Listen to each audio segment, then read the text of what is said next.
On a warm June morning in 1992, Springfield, Missouri began its Sunday like any other. Families brewed coffee, lawnmowers buzzed, and church bells echoed through quiet neighborhoods. But by nightfall, the city would be gripped by fear.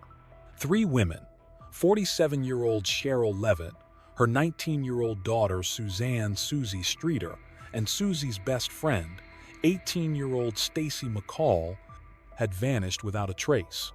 The night before, Suzie and Stacy were celebrating their graduation from Kickapoo High School.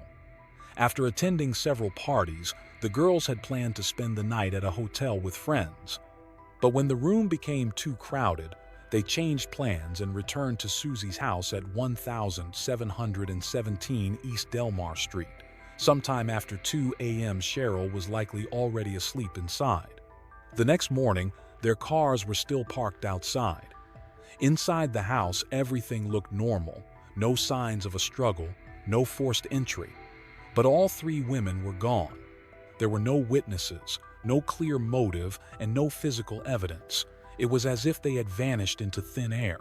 When Stacy's mother, Janice McCall, hadn't heard from her daughter the next morning, she began calling. There was no answer. Concerned, she drove to the house. What she found was puzzling. The front door was unlocked. All three women's purses were sitting together inside. Suzie and Stacy's clothes from the night before were folded. Their jewelry lay untouched. Sherrill's cigarettes and lighter sat beside her favorite chair. The house was silent, but not in disarray. The television was on, tuned to static. The family dog, Cinnamon, was alone and anxious. Their cars were still parked outside.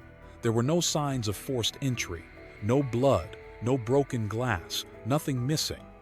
It looked like they had just stepped out, but they hadn't returned. Over the course of that day, a steady stream of concerned friends, relatives, and neighbors arrived at the house on East Delmar Street. Each person was trying to help in their own way. Some straightened up the living room. Others washed dishes or tidied surfaces. Doors were opened and closed. Furniture was touched. Floors were swept. None of them knew it then, but in their desperation to make sense of the strange absence, they were unintentionally compromising a potential crime scene. Vital trace evidence, fingerprints, stray hairs, or fibers could have been wiped away. Shoe prints might have been trampled. Objects possibly moved from where they had been originally placed. It was all done out of care and panic. But when police were finally called later that day, what they walked into was a scene so altered it offered no clear picture.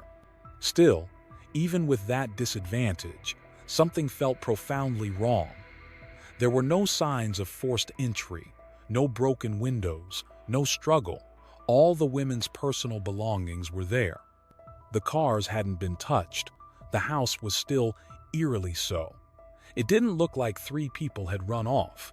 It looked like they had simply vanished. Word of the disappearance moved through Springfield like a wildfire. Local news stations picked up the story within hours. By that evening, missing person flyers with the faces of Sherrill, Suzie, and Stacy were being tacked to utility poles and taped to gas station windows. Volunteers gathered in parking lots and community centers, organizing search parties to canvass the town. They scoured wooded trails, creeks, abandoned buildings, and empty lots. Law enforcement set up hotlines, and soon calls were coming in from all over Missouri and even other states. Some callers claimed they'd seen the women at rest stops, convenience stores, or diners. Others reported strange individuals or suspicious vehicles in the area around that time. A few people even falsely confessed to knowing what happened, but their stories quickly unraveled under scrutiny. Every promising lead led to a dead end. One particular tip, however, stuck out and would linger in the public's mind for decades. A witness reported seeing a moss-green Dodge van parked near the Levitt house sometime in the early morning hours of the 7th of June. Another person said they saw a woman resembling Suzie in the passenger seat of a van matching that description. She appeared panicked, they said, and a man was in the back seat. Police took the tip seriously. A composite sketch was released. Local DMV records were examined for any matching vehicles, but no trace of the van was ever found, and the lead, like so many others, ultimately evaporated. We're questioning everybody at this time, friends, relatives, anyone that has the information, anyone that may have seen them last, neighbors. We've done neighborhood canvas. We're just checking every lead we can at this time. The last time anyone saw Suzie Streeter or Stacy McCall was over the weekend at this house in Battlefield. The girls had gathered here with some friends after graduating from Kickapoo High School on Saturday. They left here early Sunday morning. They said they were going to the other girl's house and they were going to be spending the night there, and they called me in the morning so we could go to Whitewater. And they never called me in the morning, so I called them, and I called and I called and called, and I got no answer.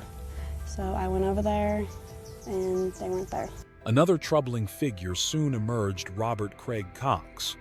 A former Army Ranger with a violent past, Cox had been convicted of kidnapping and suspected in a Florida murder. At the time of the Springfield disappearances, he was living in the area and working as a utility contractor. Police questioned him. He denied involvement. But years later, he gave an interview from prison, claiming that he knew the women had been murdered and that their bodies would never be found. He offered no proof and later retracted or refused to elaborate. Despite circumstantial suspicion, there was no evidence linking him to the crime. He remains a person of interest. Then came a chilling rumor. An inmate contacted authorities, claiming the bodies of the women had been buried beneath the newly constructed parking garage at Cox South Hospital. Cadaver dogs were brought in. According to some reports, the dogs alerted at a specific spot, but officials ultimately decided that without more substantial evidence, digging up the hospital's concrete structure would be too expensive and disruptive. To this day, no excavation has been performed. Years turned into decades, leads went cold, suspects faded, but the families never gave up. Janice McCall, in particular, became the face of the case. She tirelessly pursued every possible lead. She appeared on national television shows, spoke at conferences, handed out flyers year after year. She refused to let the world forget. Her grief became her mission. Despite advancements in DNA and renewed investigations, the case of the Springfield Three remains unsolved. The Springfield police still consider it open. Each anniversary brings brief media attention, podcasts, theories, speculation, but never the truth. The house on East Del Mar still stands, unchanged and heavy with unanswered questions. Some believe the women knew their abductor. Others suspect a stranger, a green van, or a mysterious hospital garage tip. None of it has led to answers. What is certain is the impact. Springfield, once a town of open doors and quiet streets, now carries a deep sense of unease. Sherrill, Suzie, and Stacy would be older now, building lives of their own, but in the eyes of their loved ones, they remain frozen in time. Someone out there knows what happened. Maybe they're afraid. Maybe they've convinced themselves it doesn't matter anymore. But it does. Truth doesn't fade with time, and it's never too late to come forward.